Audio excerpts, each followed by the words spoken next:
Assalamualaikum, alhamdulillah.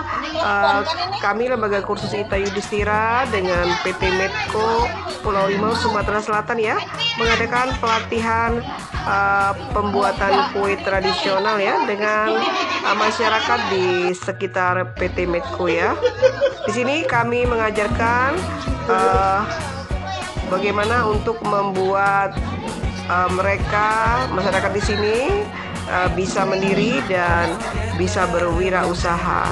Semua diajarkan dari pemilihan bahan, proses pembuatan, tips-triksnya, anti gagal dan layak jual ya.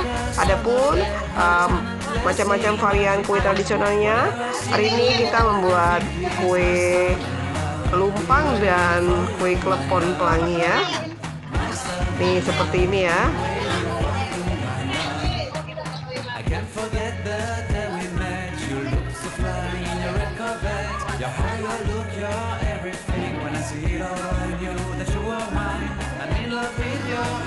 Terima kasih semuanya. Salam sukses. Terima kasih PT Medco